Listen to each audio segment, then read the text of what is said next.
Well, I hope that you are being encouraged even as we worship this morning and built up in your faith. And, you know, if these last number of months as we've come through COVID, hopefully COVID's kind of behind us to some degree, you know, the church is being reshaped and changed. And we recognize that there's a lot of folks who are finding their way to the local church in fresh ways. And we're so grateful for that.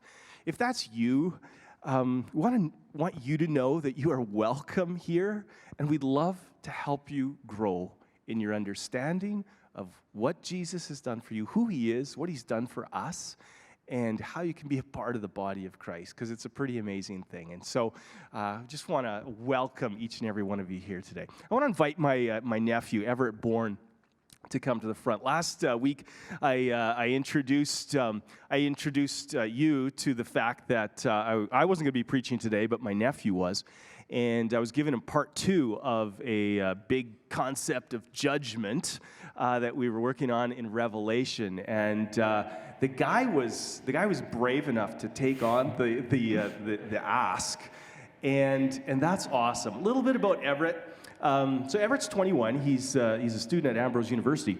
It was about 21 years ago now that I held this young man in my arms, and I led their parent-child dedication. You don't remember that, of course, but I do not. But had the privilege of being able to actually dedicate Everett to the Lord about 21 years ago now, and to see you grow. And to just kind of, become the man that you are and pursuing the Lord and his call in your life is awesome. And so you said yes to this big theme, and I'm so grateful. Can I pray with you? And then he's going to open God's word to us. Lord, thank you so much for your word. Thank you that you speak to us through it. And I thank you that you use servants, young and old, men and women, people of lots of experience and people with just starting out to minister to us. And so today we just lift up Everett to you. We thank you for him and ask your blessing on him. May he experience your Holy Spirit's presence and caring even as he preaches this morning. We pray these things in Jesus' name. Amen. Bless you, Everett. Thank you. Well, Westwood, it is great to be here with you this morning. I'm super excited to be able to have the opportunity to preach here this morning and join in on this Revelation series that you guys are doing. I am just very excited to be here. I'm from Calgary. I am up here in Prince George for Adriana's wedding. Adriana is Pastor Rob's daughter, if you didn't know, and so I'm her cousin.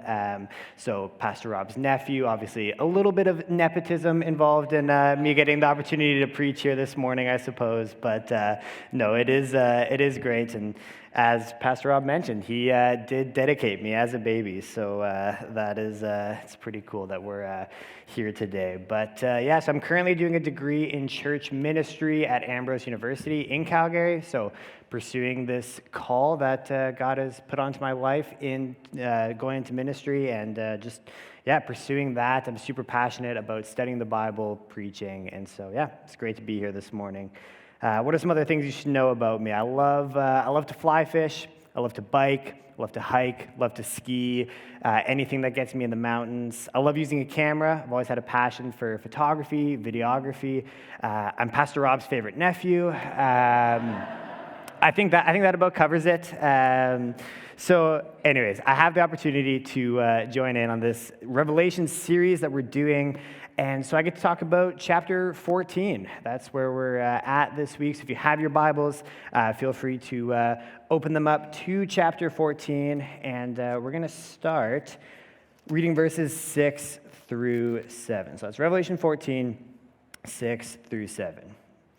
And here's what it says. Then I saw another angel flying directly overhead with an eternal gospel to proclaim to those who dwell on earth, to every nation and tribe and language and people. And he said with a loud voice, "Fear God and give him glory, because the hour of his judgment has come. And worship him who made heaven and earth, the sea and the springs of water." So, we have what might be kind of a strange idea, a strange place to start this morning. I mean, as we've been walking through this Revelation series, as you guys have been doing this, I'm sure some of these ideas are becoming more familiar. But this place that we're starting here this morning with this verse is crucial. The proclamation of God's judgment is the proclamation of eternal good news. That's our big idea this morning. That's what we're talking about. Evil and chaos do not win. God's justice prevails. So with this, though, also comes the reminder of the inevitable fate of those who choose not to follow God. In Revelation, we have this proclamation of eternal good news, of God's judgment. We have it on a large scale. It's kind of the point of the whole book, but it's also this simple statement of chapter 14, verse 7. And I'll read it one more time. And he said with a loud voice, "Fear God and give him glory, because the hour of his judgment has come.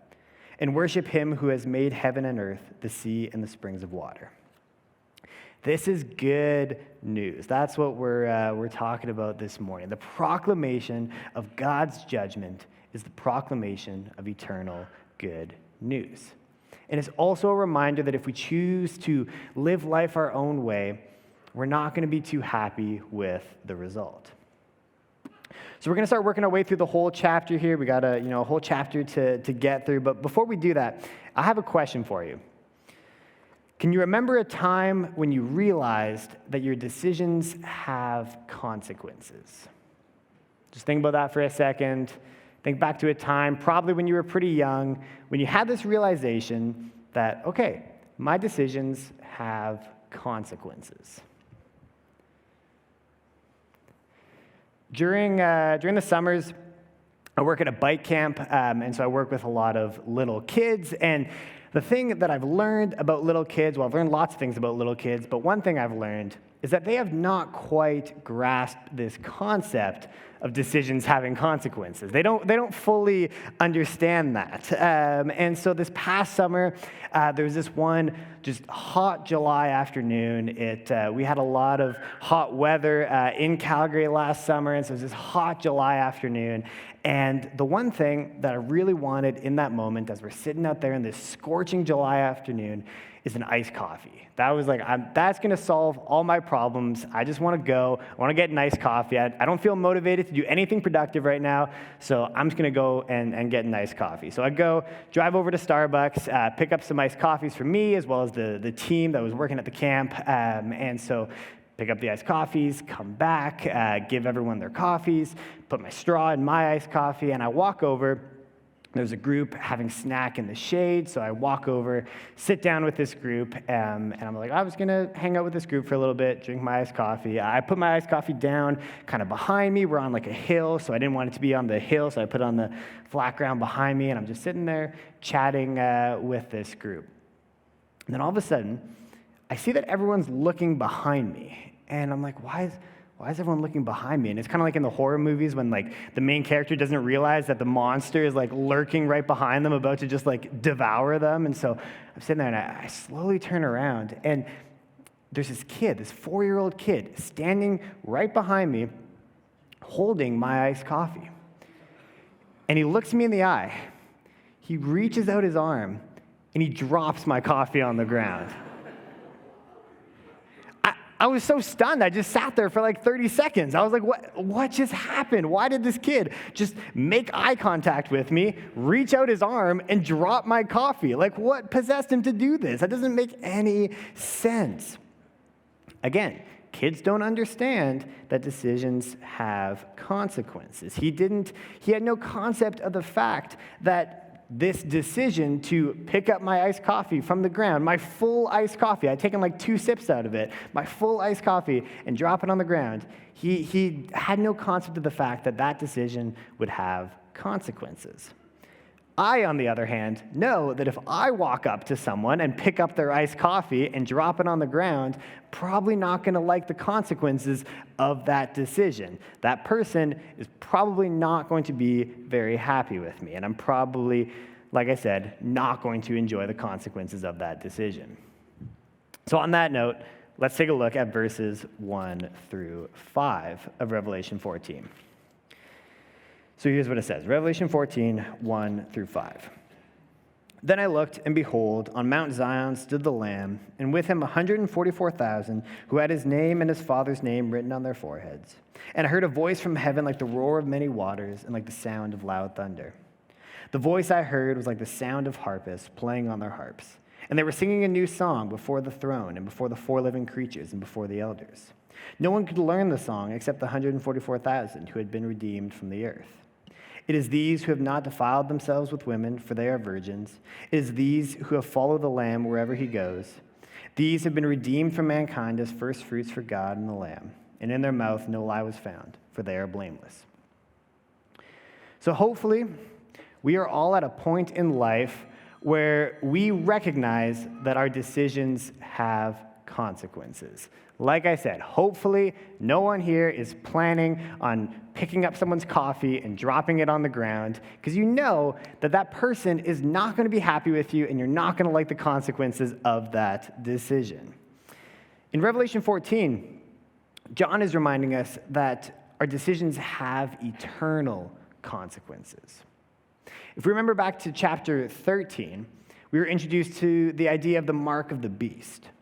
And what we see now in chapter 14 is this contrast that John presents us with between those who have the mark of the beast on their hand or on their forehead and the 144,000 who have their Father's name on their forehead. Those marked by the beast and those marked by the Lamb. A quick reminder about what exactly we're talking about here with all of this going on, especially if you haven't been here for the other weeks in this Revelation series. So the beast that we're talking about here was introduced in chapter 13. If you remember, there were two beasts that John talks about, the beast from the sea and the beast from the land. Those who worship the beast are marked on their hands or on their foreheads. The beasts, to put it super simply, represent like the evil systems of this world, which serve the dragon, Satan, and are in direct opposition to God.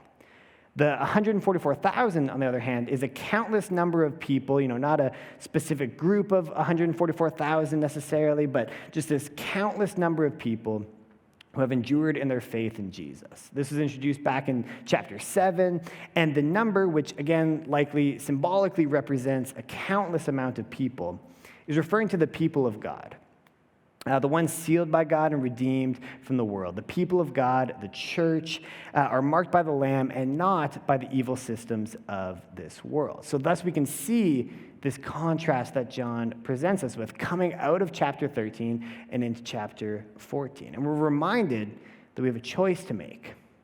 Which side of this are we going to be on?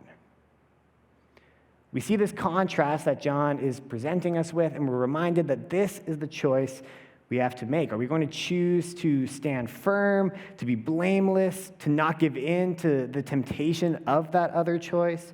Will we be a part of this countless multitude that has remained faithful to the Lamb? Or are we going to choose the other option? Are we going to fall down and worship the evil systems of this world? Which leads us into our next section here.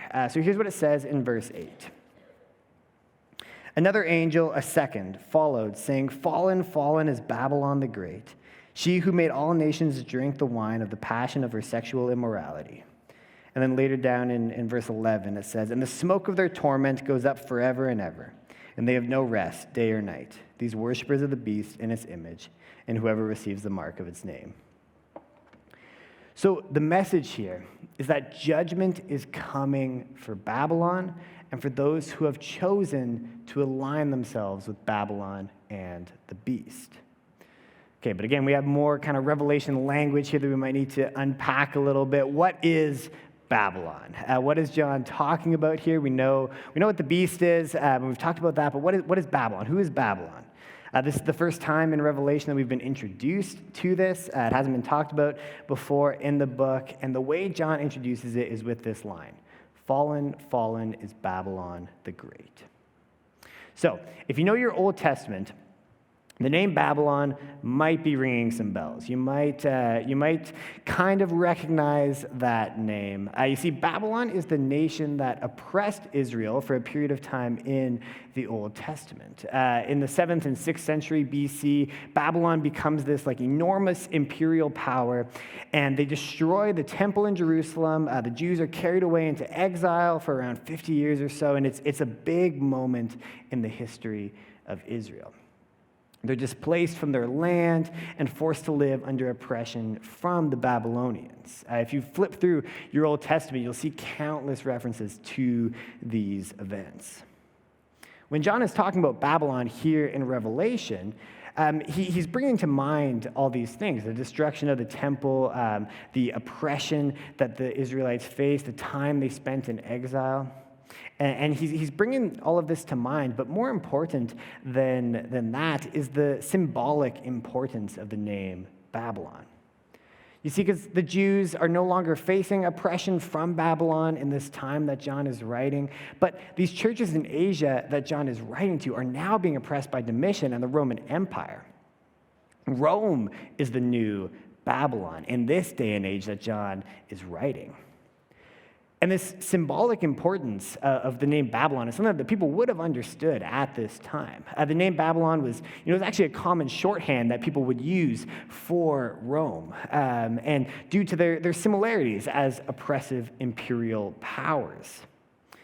And so this symbolic meaning of the name Babylon is important because the idea of empire represents something in the Bible, and it represents something for the people of God. And it's not a good thing. So when we're talking about empires such as Babylon and Rome, we're not talking about good things. And if you need a picture of empire, you can think of the Galactic Empire in Star Wars, kind of the same thing. I don't know if anyone's been watching the new Obi-Wan Kenobi series, but it's pretty great. And so if you need a reference for empire, think like Galactic Empire in Star Wars. They're not the good guys. They're this oppressive regime that the good guys, Luke Skywalker, Han Solo, Obi-Wan Kenobi are trying to stop. And so that's a good picture of empire. So in the Bible, empire is characterized by a lust for power and wealth at all costs, usually at the expense of others. And the heart of the gospel, though, runs contrary to this ideology. And that's why the biblical authors are constantly speaking out against it. The message of the gospel is to live a self-sacrificial life, to love others, and to serve God above anything of this world. And so biblical authors are constantly trying to remind us not to give in to the lures of empire. And that's what John is doing here. But the world is infatuated with these things. This desire for power and for wealth. Again, this harkens back to the idea of worshiping the beast and giving in to these evil systems that are a part of our world. At the heart of empire is rebellion against God. At its core, it represents idolatry, a desire to do things the way we want to do things. Where do we see this in the world today? I would say it's fairly visible in our Western society. We can see the ways that a pursuit of wealth and power consumes our culture. The ways that living the way we want to live is seen as far superior to trusting God's plan for our life. Why wouldn't we just do whatever we want to do? The heart of empire, the heart of Babylon, is rebellion against God. And here's the thing. Inevitably, this leads to a fall. In verse 8, it says, fallen is Babylon the Great. And that's the thing about empires. They fall. When we take a look at history, empires often don't last. Empires like Babylon or Rome, they hit their peak at a certain point, and it seems like nothing can stop them. It seems like they'll never fail, and they have an infinite amount of power and wealth and sustainability. But then comes the fall. They're not built on things that last. John is reminding us that on a cosmic level, Giving into idolatry and rebellion against God means that we're aligning ourselves with an empire that has no hopes of surviving. It seems like it will, just like those who lived in the time of Rome and in the time of Babylon thought that they were going to rule the world. But then comes the fall. We need to evaluate our lives and ask ourselves, are we marked by the Lamb and his ways, or are we marked by the world? Are we marked by empire?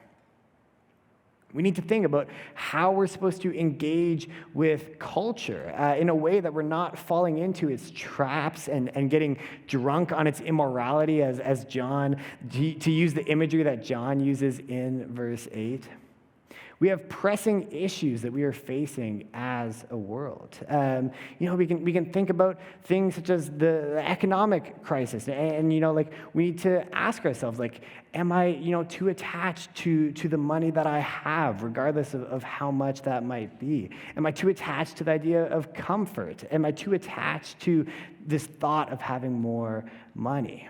We can think about sexual immorality and the things that the world says, oh yeah, that's totally fine to do. But then we as Christians are thinking, I don't know, I don't think we're supposed to do that.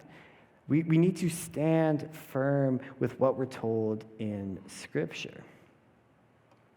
We can think about movies, music, TV shows, all these things that are in our culture. We need to, stick to our convictions about what we should be consuming, and not just doing whatever culture says is okay to do.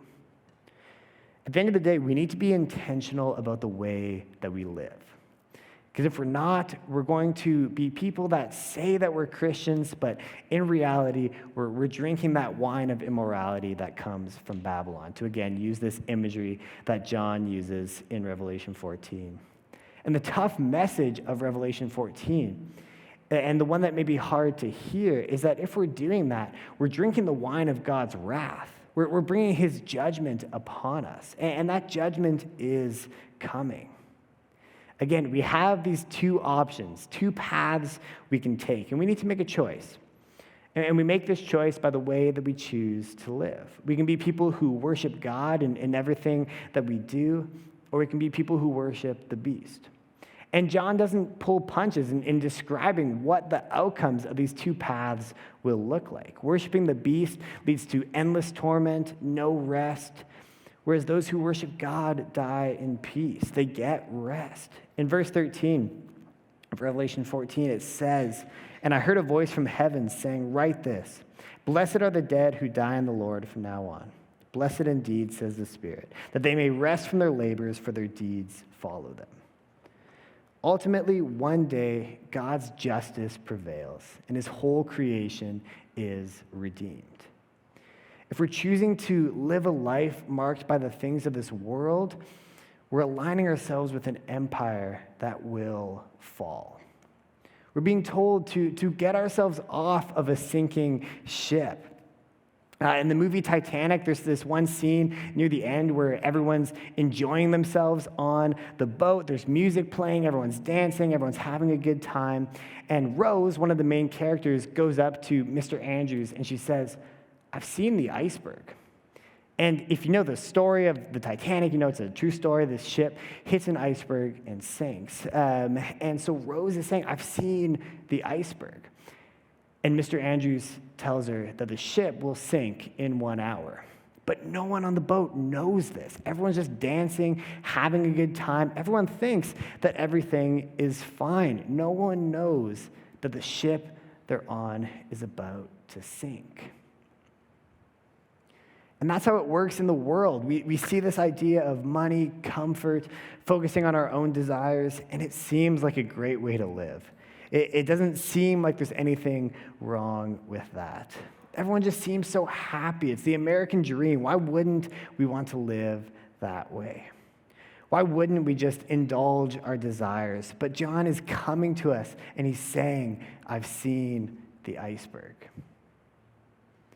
John's reminding us in Revelation that we need to make a choice. We need to choose if we're going to follow the Lamb, if we're going to trust God and endure, or are we going to stay on a sinking ship and face the inevitable judgment to come when Jesus returns? Moving on to the next part of Revelation 14 here, here's what it says in verses 14 through 16. Then I looked, and behold, a white cloud, and seated on the cloud, one like a son of man, with a golden crown on his head and a sharp sickle in his hand. And another angel came out of the temple, calling with a loud voice to him who sat on the cloud, "Put in your sickle and reap, for the hour to reap has come, for the harvest of the earth is fully ripe." So he who sat on the cloud swung his sickle across the earth, and the earth was reaped. So here's the iceberg. Here's what's coming.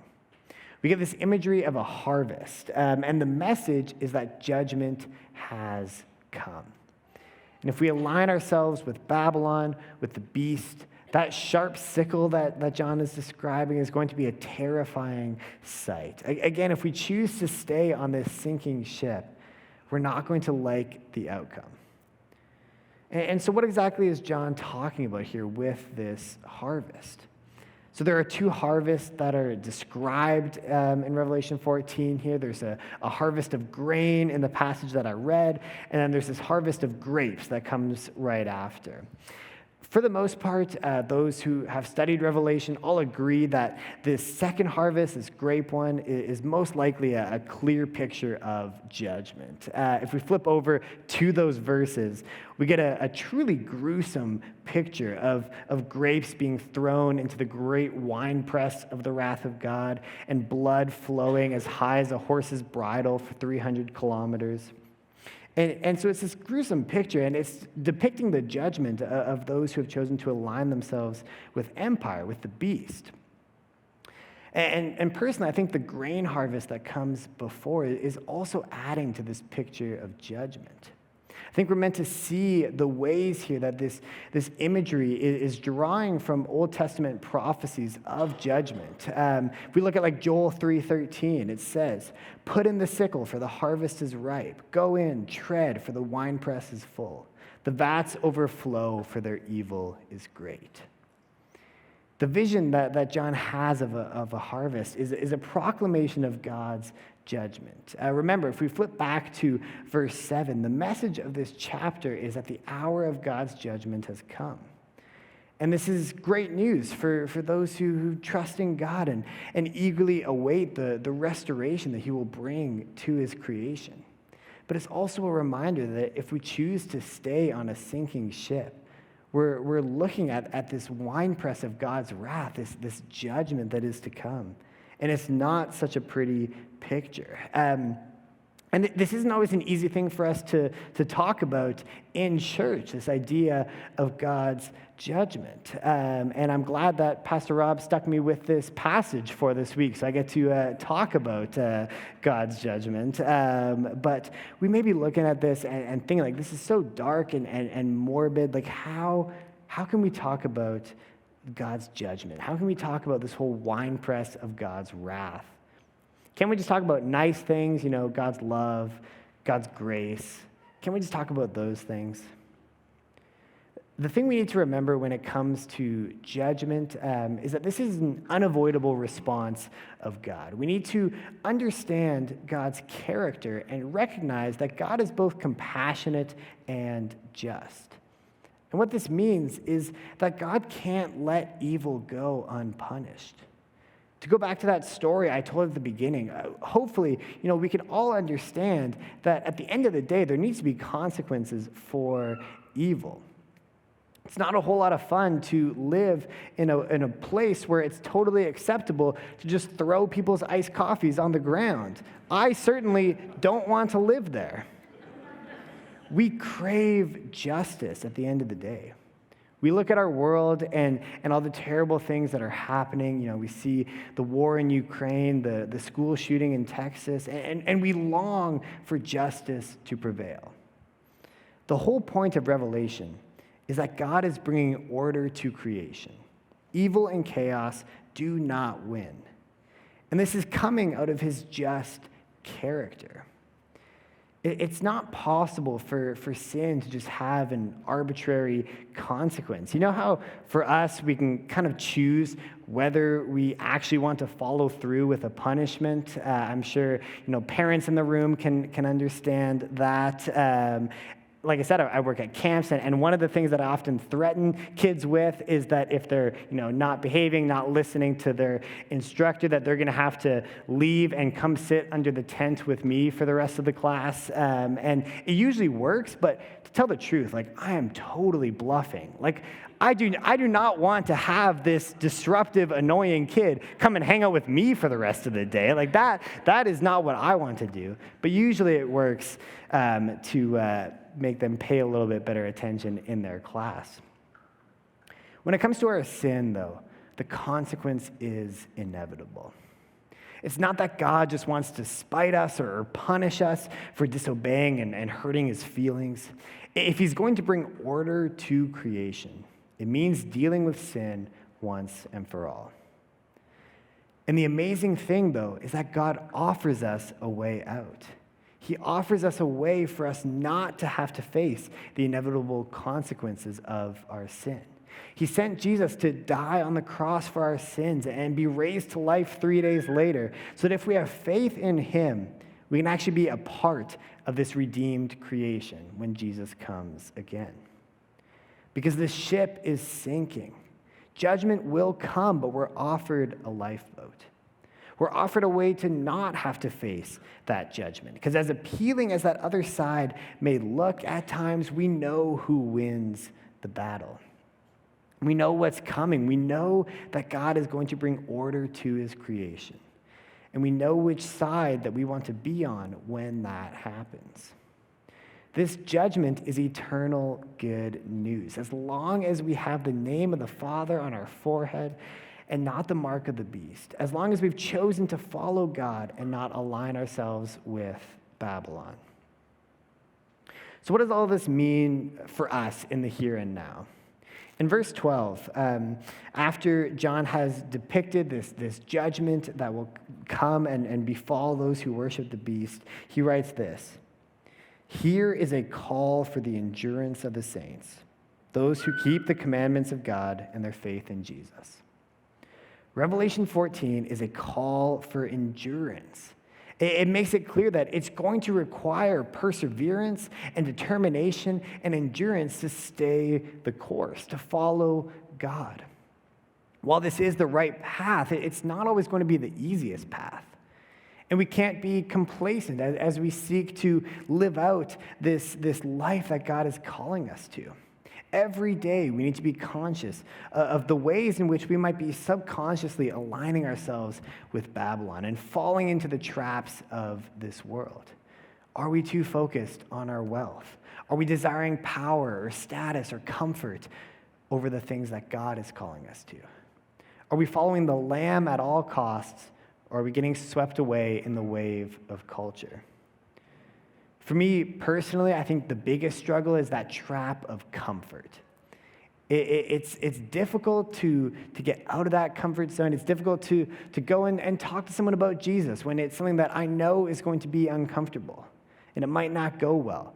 It's way more tempting to just live life doing the things I want to do, to live life in a way that I get to be comfortable.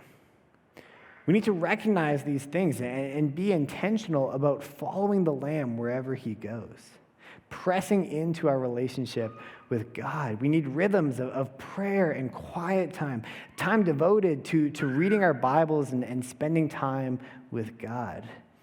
If we let this slip, we're going to fall into those traps of the world. And the thing is, it's hard. It's really hard sometimes, and we all know this. But we know that this is the right choice. We know that choosing to follow the Lamb means the best life possible here on earth, even if we face hardships. And it also means that we're on the right side of that eternal judgment. We get to share in that redeemed creation. Another thing that we need to remember as we live in the here and the now, awaiting the day in which God's redemption will come fully, is that we need to be proclaimers of this eternal gospel. This is one application point that I feel like I was kind of shying away from, because to be honest, it's not my strongest trait. I'm not super good at this, and it's one of the things that I definitely need to work on in my spiritual journey. But just like the angels in Revelation 14, we need to be proclaimers of this eternal gospel, proclaimers of the fact that God loves his creation, and one day he will deal with sin and evil and chaos fully. We need to be proclaimers of the good news that Jesus wins. Probably best that we don't start off with the 300 kilometers of flowing blood that's described in Revelation 14, but we need to remember that as graphic as this picture of judgment may seem, it truly is eternal good news. All of us long for a day in which justice will prevail, in which everything that's wrong with the world will be made right. That is the best news ever. And we need to proclaim it so that others can also get off the sinking ship and share in eternity with God and share in this redeemed creation. Let's pray. Dear God, we thank you for this morning. We thank you that we get to be here at church and worship you and just hear from your word, God. And we thank you that you win, that you are coming to redeem your creation, that you are working in the world today, and that one day you will bring your redemption fully. And we long for that day, and we just pray that you would give us endurance in the here and now to stay the course and to follow you and just to press into our relationship with you, God. And we just pray that you be with us as we go out into the rest of our day here, the rest of our weeks, and we just, pray that you would have your hand over all of us. Amen. Well, thank you so much, Everett. Can we just thank him? That's a good word.